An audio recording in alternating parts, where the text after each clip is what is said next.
Hello friends, आपका अपना YouTube channel civilian 2.0 में फिर से स्वागत है। मैं आपके लिए फिर से एक छोटा सा वीडियो लेक्चर लेकर आई हूँ जिसमें कि हम बौद्ध धर्म के पार्ट 2 के बारे में आगे जानेंगे।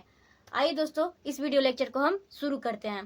दोस्तों, हम लोग पिछली वीडियो लेक्चर में क्या देखे थे, तो उनके जन्म कब हुआ था बौद्ध धर्म, यानी कि बौद्ध धर्म का शुरुआत किसने किया था, तो गौतम महात्मा बुद्ध ने किया था। कब हुआ था उनका जन्म, तो 663 ईसा पूर्व में हुआ था। और कहाँ हुआ था, तो लुम्बिनी नामक जगह पे, कहाँ, नेपाल की लुम्बिनी नामक जगह पे हुआ था। ठीक है, कपिलवस्तु में।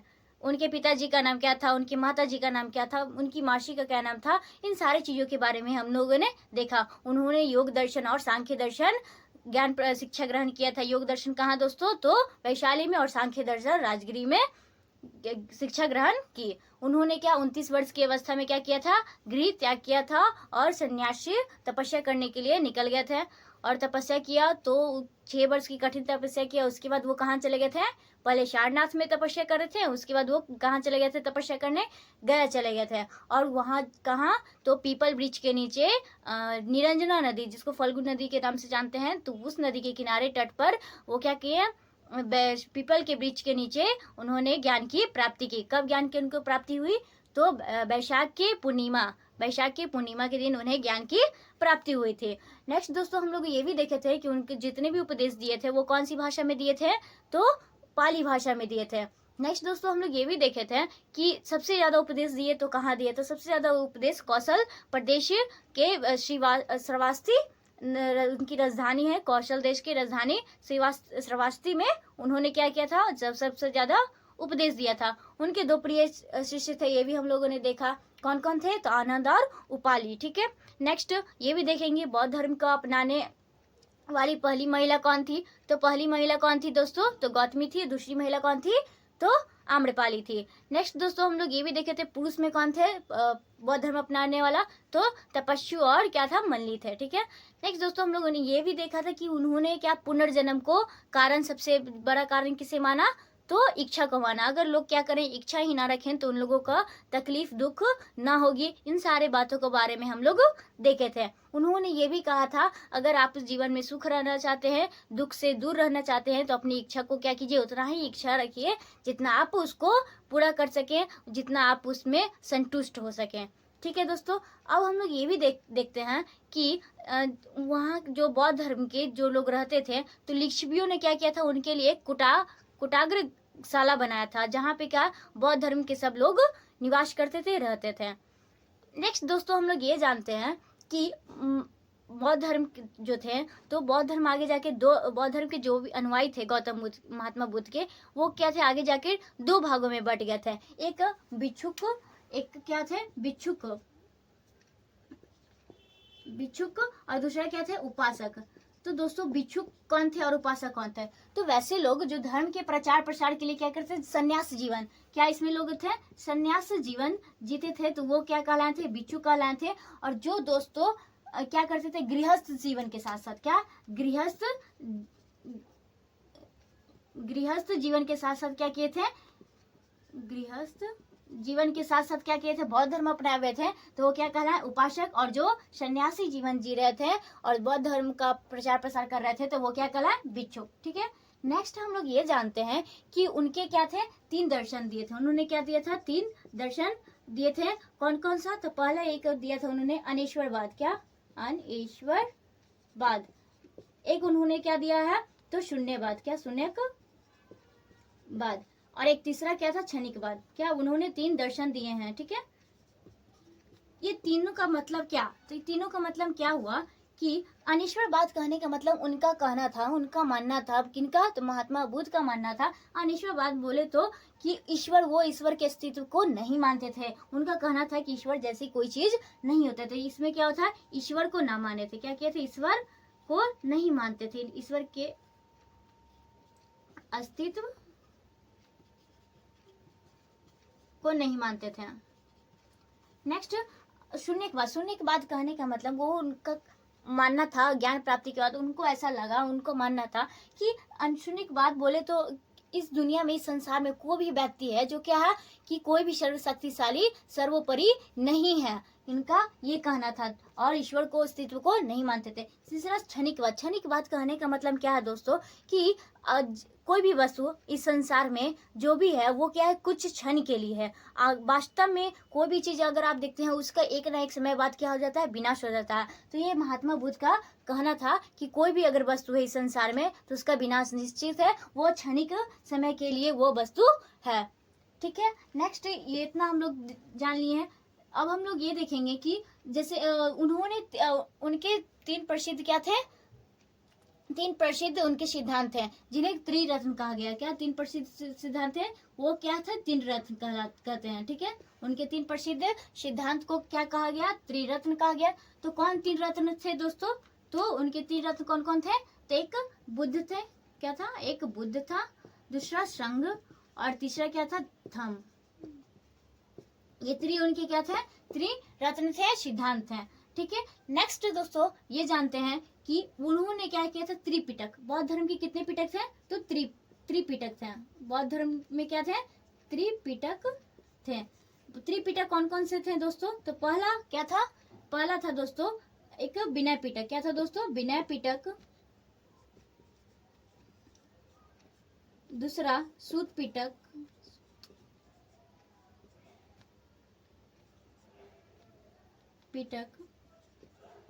नेक्स्ट तीसरा क्या था दोस्तों, अधम पिटक, अभिधम। क्या था, अभिधम पिटक। अब दोस्तों पिटक अर्थ क्या होता है, तो पिटक अर्थ क्या होता है दोस्तों, पिटक अर्थ क्या होता है दोस्तों, ज्ञान से भरा टोकरी। क्या होता है दोस्तों, ज्ञान से भरा टोकरी का अर्थ क्या होता है, पिटक। त्रिपिटक अर्थ क्या होता है, ज्ञान से भरा टोकरी। ठीक है, नेक्स्ट ये जान लेंगे त्रिपिटक। ये जो त्रिपिटक है वो श्रीलंका, कहाँ, श्रीलंका के कहाँ, कौन सी भाषा में, तो श्रीलंका में कौन सी भाषा बोली जाती है, तो सिलहिली भाषा में लिखी गई है। क्या, त्रिपिटक। त्रिपिटक कौन सी भाषा में लिखी गई है, तो श्रीलंका में सिलहिली भाषा में लिखी गई है। इसके बारे में चर्चा है। नेक्स्ट दोस्तों हम लोग ये जानेंगे कि अंगुत्तर निकाय क्या थी, एक पुस्तक है जिसमें अंगुत्तर निकाय यानी कि बौद्ध धर्म के समय जो 16 महाजनपद था उनकी चर्चा किसमें की गई था, अंगुत्तर निकाय में की गई है। किसमें की है, अंगुत्तर निकाय में किसकी चर्चा की गई, 16 महाजनपदों की चर्चा की है। नेक्स्ट ये जानेंगे कि जितने भी ये बौद्ध धर्म में जो दिए थे, बौद्ध धर्म के जितने भी उपदेश वो देते थे, उनके जो भी साहित्य थे बौद्ध धर्म के, वो कौन सी भाषा में थी दोस्तों, तो पाली भाषा में थी। कौन सी भाषा में थी दोस्तों, जबकि जैन धर्म में जितने भी उपदेश महावीर स्वामी ने दिया था तो वो कौन सी भाषा में, प्राकृत भाषा में। लेकिन बौद्ध धर्म के जो भी उपदेश दिए गए हैं, जो जितने भी साहित्य लिखी गई है, कौन सी भाषा में लिखी गई दोस्तों, पाली भाषा में। यहाँ तक। नेक्स्ट हम लोग ये जानेंगे कि अगर कोई बौद्ध धर्म अपनाता है तो उनकी न्यूनतम उम्र कितनी होनी चाहिए, तो उनकी न्यूनतम उम्र कितनी होती थी दोस्तों, तो 15 वर्ष की न्यूनतम आयु होने के बाद क्या करते थे, आप बौद्ध धर्म अपना सकते हैं। ठीक है, नेक्स्ट ये जान लेंगे कि उन्होंने क्या सबसे उपदेश दिया। तो एक बार वो उपदेश दे रहे थे, तो उपदेश देते देते बहुत जगह अलग अलग जगह उपदेश दिया। तो उन्होंने सबसे ज्यादा मतलब सबसे अंतिम बार उन्होंने कहाँ उपदेश दिया था दोस्तों, तो कुशीनगर में। कहाँ, कुशीनगर में उन्होंने क्या किया था, अंतिम उपदेश दिया था। अंतिम उपदेश क्या दिया था, कुशीनगर में दिया था। यहाँ उपदेश देने का वो क्या किए थे, उपदेश देते देते मतलब हर जगह उपदेश देते थे। तो उपदेश देने के बाद उन्होंने क्या, एक पावपुरी में गया। कहाँ गया, उपदेश देने के लिए पावपुरी में गया। वहाँ क्या किए, एक जैन ने, कौन, एक जैन चंद्र नामक जैन भिक्षु था, वो क्या किया, इन्हें क्या इस जहरीली क्या दे दिया, जहरीली मशरूम खाने के दे दिया, जिसके कारण महात्मा बुद्ध की क्या हो गई, तबीयत खराब होने लगी, उनको डायरिया बीमारी हो गई, जिसके तब जाकर उन्हें क्या हो गई, उनकी मृत्यु हो गई। उनकी मृत्यु कहाँ हुई दोस्तों, तो यही कुशीनगर में महाजनपद कुशीनगर के मल्ल राजा के यहाँ महाजनपदों में उनकी मृत्यु हो गई थी। महाजनपद है वहां पे कुशीनगर में। ठीक है, नेक्स्ट हम लोग कब हुई थी दोस्तों, तो 483 ईसा पूर्व। कब हुआ था दोस्तों, इनकी मृत्यु कब हुई थी दोस्तों, तो 483 ईसा पूर्व में। कहाँ हुआ था, तो कुशीनगर में। क्या हुआ था दोस्तों, कुशीनगर में इनकी मृत्यु हो गई थी। वहाँ के जो मल्ल राजा के जो भी लोग थे वो मल्ल प्रदेश के, तो वो क्या थे, इनकी अंतिम संस्कार बड़े ही धूमधाम से की, जिसे क्या कहा गया, तो जिसे महापरिनिर्वाण कहा गया इनकी मृत्यु को। जो भी ये प्रोसेस वो जो अंतिम संस्कार किए हैं उन्हें, ठीक है। नेक्स्ट हम लोग ये देखेंगे कि उनकी जो अगर मृत्यु हुई तो उनकी अस्थियां को क्या किया गया है, तो 8, कहाँ कितने दोस्तों, तो 8 अलग अलग जगहों पे क्या किया गया, दफनाया गया है। किनकी अस्थियों को, तो महात्मा बुद्ध के जो भी मृत्यु के बाद उनकी अस्थियां थी उनको 8 बड़े बड़े अलग अलग जगहों पे दफनाया गया है। चलिए दोस्तों शुरू करते हैं। बौद्ध धर्म के अनुयायी कितने भाग में बट गए थे, तो 2 भाग में। कौन कौन, एक भिक्षुक और एक उपासक। भिक्षुक कौन होते थे, जो केवल सन्यासी जीवन जीकर धर्म का प्रचार प्रसार करते थे, और दूसरा कौन थे, उपासक। उपासक कौन होते थे, जो गृहस्थ जीवन के साथ साथ क्या करते थे, बौद्ध धर्म के प्रचार प्रसार को, बौद्ध धर्म को अपनाए हुए थे। नेक्स्ट देखे थे क्या, 3 दर्शन। कितने दर्शन दिए थे, 3 दर्शन, अनिश्वरवाद, शून्यवाद और क्षणिकवाद। अनिश्वरवाद में ईश्वर के अस्तित्व को नहीं मानते थे। शून्यवाद में क्या करते थे कि इनका मानना था कि कोई भी व्यक्ति इस संसार में क्या है, सर्वोपरि नहीं है, सर्वशक्तिमान नहीं है। तीसरा क्या, क्षणिकवाद। क्षणिकवाद बोले कि कोई भी वस्तु है इस संसार में जो कि क्या है, क्षणिक समय के लिए है, एक न एक समय बाद उसके क्या हो जाता है, विनाश हो जाता है। नेक्स्ट बौद्ध धर्म के 3 सिद्धांतों को क्या कहा गया, तो 3 रत्न कहते थे। 3 सिद्धांत तो दिए थे जिसके 3 रत्न कहते थे।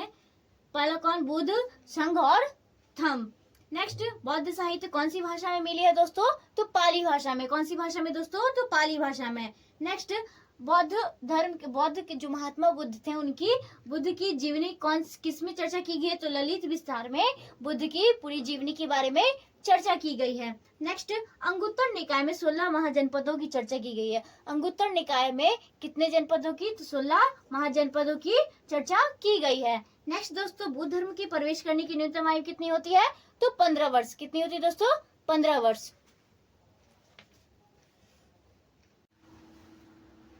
नेक्स्ट दोस्तों आगे बौद्ध धर्म के त्रिपिटक, कितने पिटक थे, त्रिपिटक कौन कौन, सूत पिटक, विनय पिटक और अभिधम्म पिटक। सूत पिटक में क्या था दोस्तों, तो सबसे बड़ा पिटक था क्या, सूत पिटक क्या था, सबसे बड़ा पिटक था, जिसे बौद्ध धर्म में क्या कहा गया, इंसाइक्लोपीडिया कहते हैं। नेक्स्ट विनय पिटक, सबसे छोटा पिटक। सबसे छोटा पिटक कौन सा था, तो विनय पिटक था। इसमें क्या है कि महावीर बौद्ध जो भी उपदेश देते इनकी चर्चा इसमें की गई है, विनय पिटक में। नेक्स्ट अभिधम्म पिटक, इसमें क्या था कि गौतम बुद्ध जो भी दार्शनिक विचार था उनका, जो जहाँ जहाँ दर्शन करते थे, जहाँ जहाँ घूमते थे, उनकी दार्शनिक विचारों का चर्चा किसमें की गई है, तो अभिधम्म पिटक में की गई है। नेक्स्ट दोस्तों महात्मा बुद्ध ने अंतिम उपदेश कहाँ दिया था, तो कुशीनगर में दिया था। कहाँ थे दोस्तों, कुशीनगर में। किसको दिया था, शुभद नामक व्यक्ति को दिया था। बुद्ध को एक दिन जैनी, कौन, जैनी भिक्षु ने क्या किया था, जैनी भिक्षु कौन, चंद्र ने क्या किया था, जहरीली मशरूम खाने को दे दिया, जिस कारण से उन्हें क्या हो गया, डायरिया हो गई, उनकी तबीयत खराब हो गई और उनकी मृत्यु हो गई। इनकी मृत्यु उत्तर प्रदेश के मल्ल महाजनपद, कहाँ, मल्ल महाजनपद में स्थित क्या, कुशीनगर, जहाँ पे उन्होंने अंतिम उपदेश दिया था, वहाँ उनकी 483 ईसा पूर्व में उनकी मृत्यु हो गई। मृत्यु के बाद इनकी अस्थियों को कहा 8 अलग अलग जगहों पर क्या किया गया, दफनाया गया। किनकी, तो महात्मा बुद्ध की जो मृत्यु के बाद उनकी जो 8 अस्थियां थी उनको अलग अलग जगह दफनाया गया, जिसे क्या कहा गया, जिसे बौद्ध धर्म में अष्ट महास्थान कहा गया। जिस स्थान को क्या कहा गया दोस्तों, अष्ट महास्थान कहा गया है।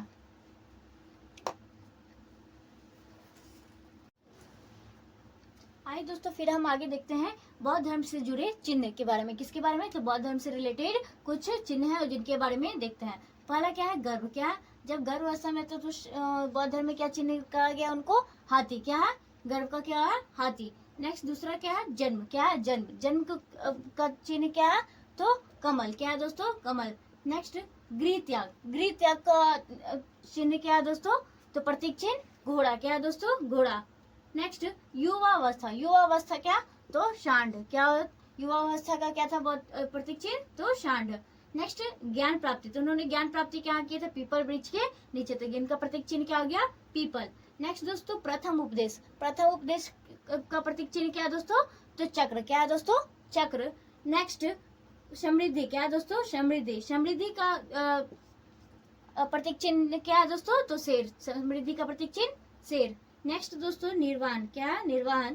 निर्वाण का प्रतीक चिन्ह क्या है दोस्तों, तो पद चिन्ह। पद चिन्ह क्या है, निर्वाण का प्रतीक चिन्ह है। नेक्स्ट दोस्तों मृत्यु। मृत्यु का उनका प्रतीक चिन्ह क्या कहलाया, तो अस्तूप। क्या कहलाया दोस्तों, अस्तूप कहलाया। तो दोस्तों आज का वीडियो लेक्चर यहीं तक।